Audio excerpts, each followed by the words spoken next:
अंकरनाथ। हमारे बीच में पालीताना तीर्थ के विकास प्रेरक, शंखेश्वर महातीर्थ के विकास प्रेरक, 15-15 हजार साधु साध्वियों का मार्गदर्शन करने वाले उस प्रवर समिति के कार्यवाहक ऐसे परम पूज्य गच्छाधिपति आचार्य श्री अभय देव सुरेश्वर जी महाराजा हमारे बीच उपस्थित है। स्कूल की ओर से उनको शत-शत वंदन, कोटि कोटि वंदन। हमारे बीच में आज के presiding officer lion CA Sunil ji Patodia, Padmashri Brahmadev ji Pandit, CA CS lion Manak ji Daga, Amitabh ji Datta, lion Bharat Pandit आदि मान्यवर यहाँ पर उपस्थित है। श्री रमेश जी बम्बोरी, योगेंद्र जी नंदोला यहाँ आए हैं। तो कलिंगनी स्कूल की ओर से आप सभी का तहे दिल से, वो यूथ फोरम की ओर से आप सभी का यहाँ पर स्वागत है। मैं हेड बॉय से रिक्वेस्ट करूंगा कि वो ध्वज वंदन के लिए चीफ गेस्ट को रिसीव करें। हेड बॉय कदम डाल।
याद उन्हीं भी कर लो, कुछ याद उन्हीं भी कर लो, जो लौट के घर ना आए, जो लौट के घर ना आए। ऐ मेरे वतन के लोगों, जरा आँख में भर लो पानी, जो शहीद हुए हैं उनकी जरा याद करो कुर्बानी। तुम भूल न जाओ उनको, इसलिए सुनो ये कहानी, जो शहीद हुए हैं उनकी जरा याद करो कुर्बानी। जब घायल हुआ हिमालय, खतरे में पड़ी आजादी, जब घायल हुआ हिमालय, खतरे में पड़ी आजादी, जब तक थी सांस लड़े वो, जब तक थी सांस लड़े वो, फिर अपनी लाश बिछा दी, संगीन पे धर कर माथा, सो गए अमर बलिदानी, जो शहीद हुए हैं उनकी जरा याद करो कुर्बानी। जब देश में थी दीवानी, वो खेल रहे थे होली, जब देश में थी दीवानी, वो खेल रहे थे होली, जब हम बैठे थे घरों में, जब हम बैठे थे घरों में, वो झेल रहे थे गोली। थे धन्य जवान वो अपने, थी धन्य वो उनकी जवानी, जो शहीद हुए हैं उनकी जरा याद करो कुर्बानी। कोई सिख कोई जाट मराठा, कोई सिख कोई जाट मराठा, कोई गोरखा कोई मद्रासी, कोई गोरखा कोई मद्रासी, सरहद पर मरने वाला, सरहद पर मरने वाला, हर वीर था भारतवासी, हर वीर था भारतवासी, जो खून गिरा पर्वत पर, वो खून था हिंदुस्तानी, जो शहीद हुए हैं उनकी जरा याद करो कुर्बानी। थी खून से लथपथ काया, फिर भी बंदूक उठा के 10-10 को एक ने मारा, फिर गिर गए होश गवा के, जब अंत समय आया तो, जब अंत समय आया तो, कह गए कि अब मरते हैं, खुश रहना देश के प्यारों, खुश रहना देश के प्यारों, अब हम तो सफर करते हैं, अब हम तो सफर करते हैं। क्या लोग थे वो दीवाने, क्या लोग थे वो अभिमानी, जो शहीद हुए हैं उनकी जरा याद करो कुर्बानी। ऐ मेरे वतन वतन के लोगों, जरा आँख में भर लो पानी। जो शहीद हुए हैं उनकी याद करो कुर्बानी। तुम भूल न जाओ उनको, इसलिए कही ये कहानी। जो शहीद हुए हैं उनकी जरा याद करो कुर्बानी। जय हिंद की सेना, जय हिंद की सेना, जय हिंद, जय हिंद, जय हिंद।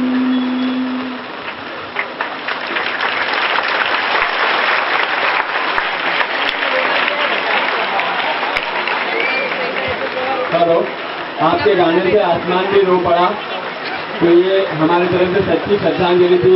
यहाँ पर जो भी खड़े हैं थोड़ी सी व्यवस्था बना दीजिए, बच्चों को कुछ भी दिख नहीं रहा है पीछे से, तो प्लीज आपसे रिक्वेस्ट है कि इस तरफ हो जाइए या पीछे हो जाएंगे तो बहुत बहुत मेहरबानी होगी।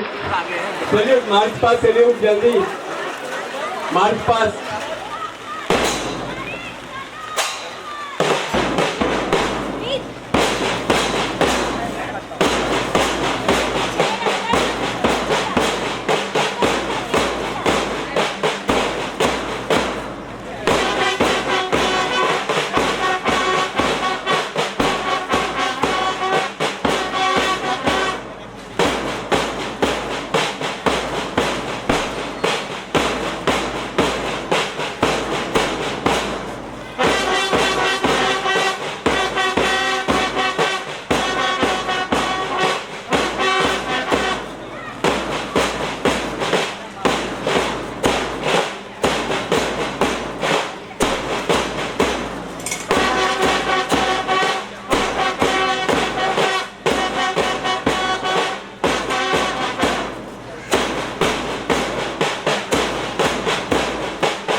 पिरामिड वाले बच्चे प्लीज सैल्यूट के लिए जल्दी।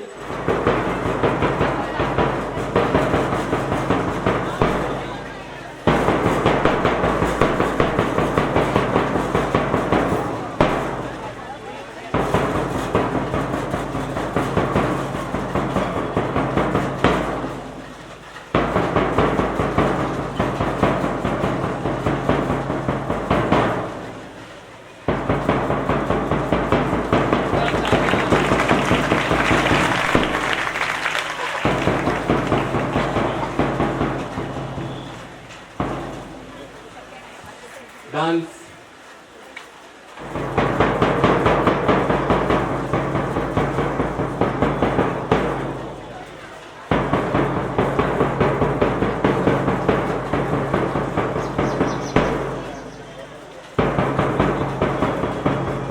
तालियां बजती रहनी चाहिए।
ध्यान से सुनिएगा, जिनको भी 100% चाहिए वो फॉलो करिएगा। एक छोटी सी कहानी बताता हूँ कि राजा सिकंदर अपने सैनिकों के साथ जा रहे थे, उनके गुरु भी तब साथ में थे। बीच में बहुत जबरदस्त, मतलब आप समझिए कि रास्ता खराब हो गया, एकदम हो गया। तब उनके गुरु उतरने वाले थे तो उन्होंने उनको रोक दिया कि आप घोड़े पर ही रुकिए, मैं साथ में चलूंगा। वो साथ में चले। बाद में फिर जब रास्ता अच्छा हुआ तो उन्होंने फिर गुरुदेव से कहा कि गुरुदेव आप मार्गदर्शन करिए। तो गुरुजी ने कहा कि उस वक्त तुमने मेरा मार्गदर्शन क्यों नहीं लिया, अब क्यों मेरा मार्गदर्शन ले रहे हो? तब सिकंदर ने कहा कि गुरुजी उस वक्त रास्ता बहुत खराब था, आपको कुछ हो जाता तो मुझे गुरु नहीं मिलते। क्या कहा उसने? आपको कुछ हो जाता तो मुझे गुरु नहीं मिलते, और मुझे अगर कुछ हो जाता तो इस देश को बहुत राजा मिल जाते, लेकिन आपको कुछ हो जाता तो मैं वापस गुरु कहाँ से लाता? इसके लिए उस वक्त मैंने आपको उतरने नहीं दिया और आपकी रक्षा की। तो बहुत ध्यान से सुनिएगा। गुरुदेव बारिश में रुकते नहीं है, लेकिन आप लोगों का प्रेम देख के, आपको बारिश में भीगते हुए देख के वो बोले दीपक मैं रुकूंगा और जाऊंगा नहीं। तो बहुत ध्यान से सुनिएगा। गुरुजी हमारो अंतर्नाथ, गुरुजी हमारो अंतर्नाथ।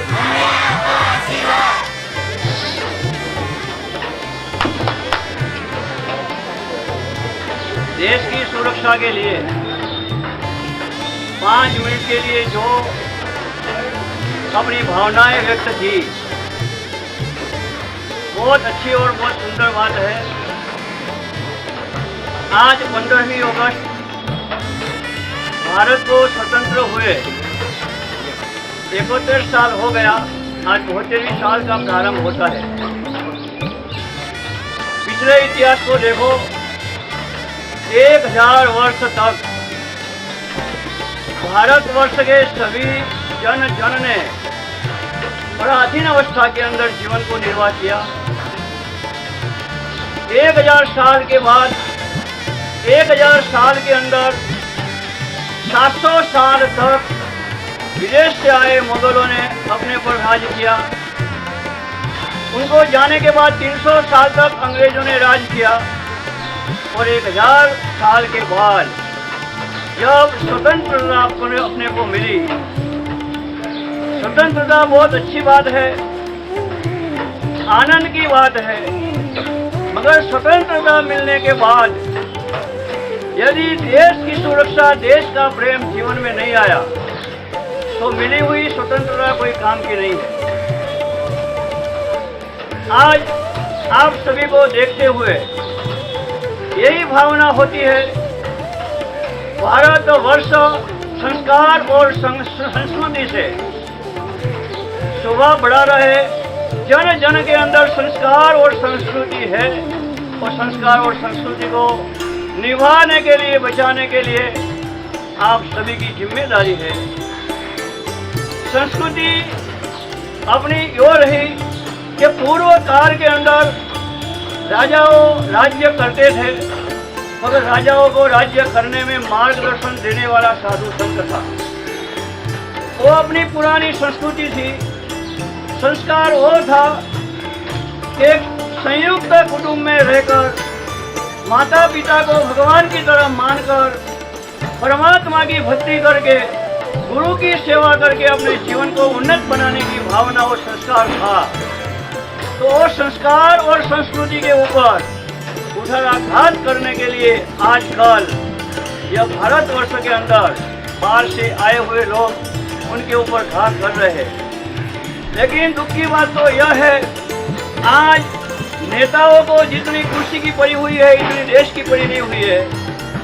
जो देश की पड़ी हुई होती, यदि देश के अंदर जब इतनी सारी खराबी होती तो कुर्सी छोड़कर शामिल हो जाता।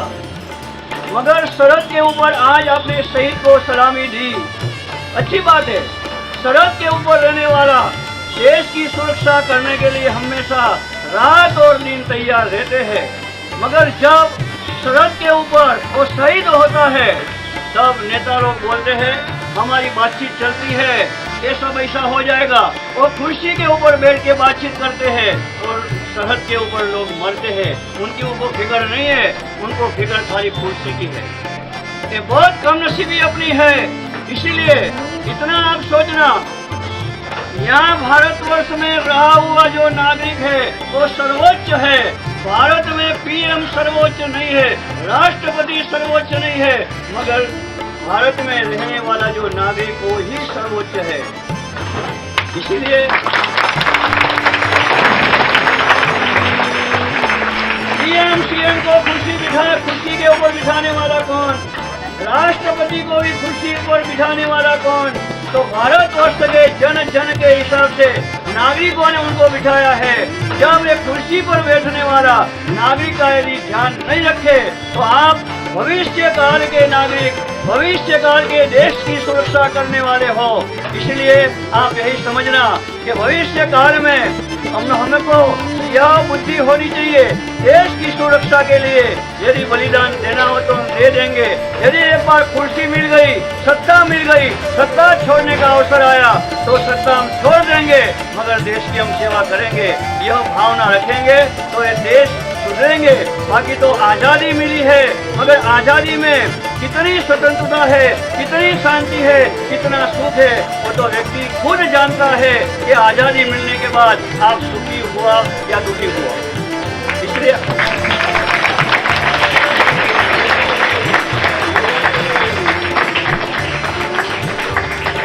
ज्यादा टाइम नहीं लूंगा क्योंकि समय भी हो गया है।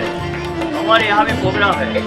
हमने दीपक भाई ने मेरे को बोला कि आपको स्कूल के अंदर आना है, तो मैं आ गया। बारिश था भी, बारिश बंद हो गया, फिर मैं आ गया। अभी ज़्यादा मैं नहीं बोलता, मगर एक बात का ख्याल रखना, आज का नेताओं को देखकर ऐसा मत सोचना भविष्य में हम भी उनकी कुर्सी पर उनके जैसे ही होंगे, हमारा जीवन को बिताए। आपको आज़ादी का यदि खुशी लेनी है तो ये खुशी लेने के लिए आपको संस्कार और संस्कृति की सुरक्षा अवश्य करनी चाहिए। ये आज़ादी देने वाला भारत के अंदर कौन है पता है आपको? आज़ादी दिलाने वाला कौन? नहीं पता किसी को? महात्मा गांधी, शहीद भगत सिंह। महात्मा गांधी ने आज़ादी दिलाई, मगर वो आज़ादी के दिन माने 15वीं अगस्त के दिन जब आज़ादी मिली, उस समय के अंदर पूरा देश आज़ादी के माहौल के अंदर झूम रहे थे और जश्न मना रहे थे। और गांधी जी कलकत्ता के अंदर उपवास के ऊपर बैठा हुआ था। उपवास के ऊपर क्यों? आज़ादी के पहले ही दिन कलकत्ता के अंदर खूनामर्गी इतनी ज्यादा हो गई और खूनामर्गी को बंद करने के लिए गांधी जी उपवास में बैठा हुआ था और पूरा भारत जश्न मना रहा था आज़ादी के लिए। तो अपने को ये भोग देने वाला, शहीद होने वाला, आज़ादी दिलाने वाला, उनको भी याद करके सोचना चाहिए। यदि एक व्यक्ति पूरा भारत को आज़ादी दिलाने में शक्तिमान होता है, गांधी जी शरीर से कोई हृष्ट-पुष्ट नहीं था, एक लंगोटी पहनने वाला व्यक्ति भी जो इतनी शक्ति को लाकर आज़ादी दे सकते हैं, तो आज़ादी की सुरक्षा करने के लिए आप सभी इकट्ठा होके यदि ये सुरक्षा करेंगे तो भारत के अंदर यह सब दुख है, ये जो झंझटमारी समस्याओं है, इस समस्या को दूर करने के लिए आप समर्थ जरूर बन सकेंगे। ऐसा ही हमारा आप सभी को आशीर्वाद।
हिंदुस्तान जिंदाबाद था, जिंदाबाद है और जिंदाबाद रहेगा।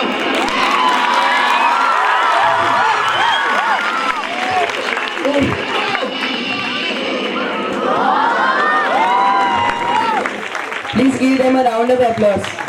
हमें ना तो कोई रोक सका और ना ही कोई रोक पाएगा। हिमालय हमारी देश की गौरव है, हमारी देश को पावन करती हमारी गंगा, हमारी संस्कृति को सजाती हमारी संस्कृति, हमारी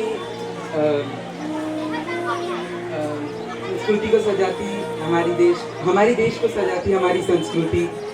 और धीरे धीरे पश्चिमी सभ्यता भी हमारी सभ्यता बनती जा रही है, परंतु हमने अभी तक अपनी सभ्यता और संस्कृति को कायम रखा है। हमारी शक्ति है हमारी एकाग्रता, हमारी शक्ति है हमारी एकता। हमें अपनी शक्ति ऐसी एकता बनाए रहना चाहिए। एकता बनाए रहना चाहिए।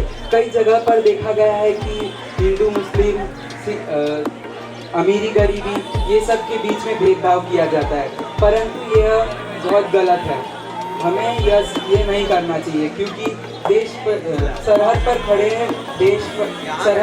वीर जवान हमारी देश की रक्षा के लिए दिन रात एक कर हमारी रक्षा कर रहे हैं।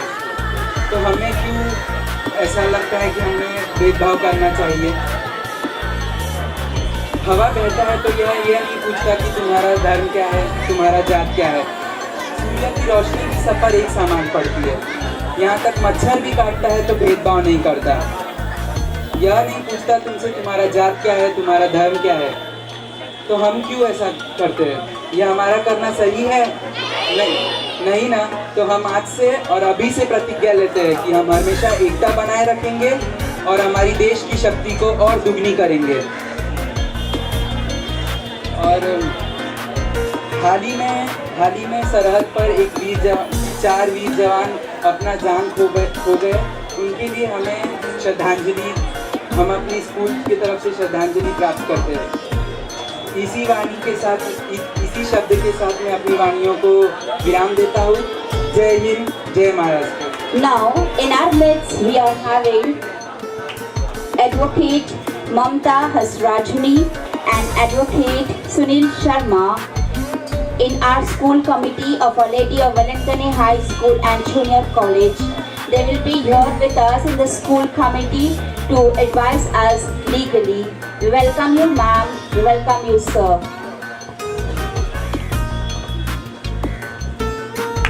A a loud applause for them, children.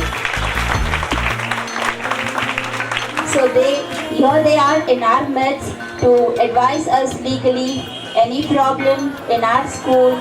They will be with us in our school committee to advise us legally. Thank you.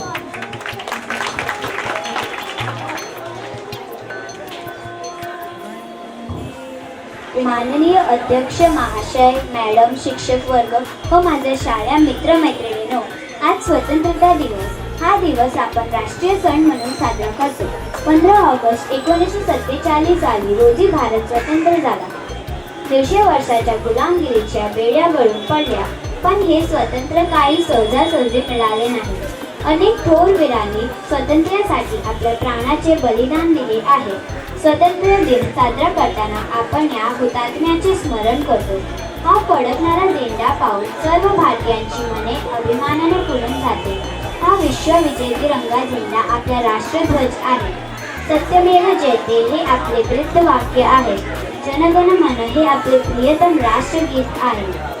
साऱ्या विश्वाला शांती देणारा अशोक चक्र ही आपली अस्मिता आहे. आपल्या तिरंगातील केसरी रंग देशभक्ती आणि त्याग यांचे प्रतीक आहे.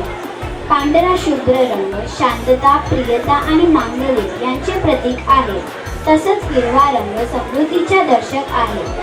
असा हा आपला तिरंगा राष्ट्रध्वज फडकताना आपल्याला स्वातंत्र्य मिळवून देणाऱ्या स्वातंत्र्यवीर सावरकर, भगतसिंग यासारखे क्रांतिवीरांची आठवण येते. हे सारे स्वातंत्र्य सैनिक देशासाठी हसत हसत फासावर चढले. तेही राष्ट्रध्वजाला छातीशी कवटाळून.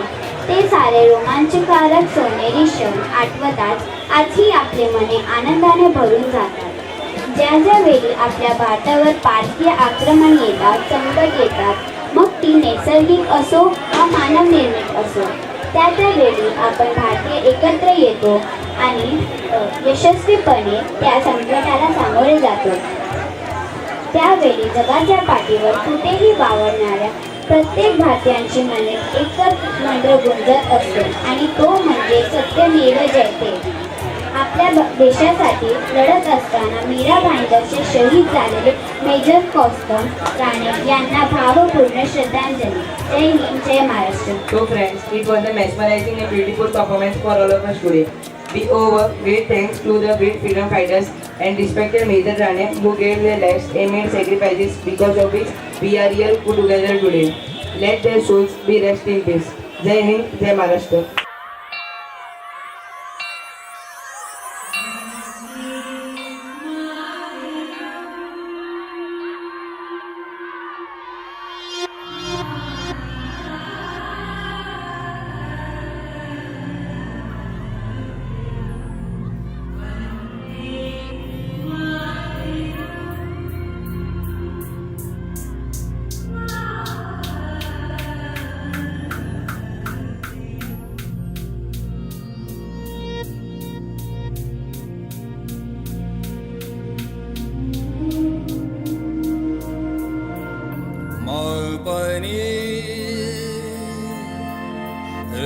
मपनी नि नि सारे मागा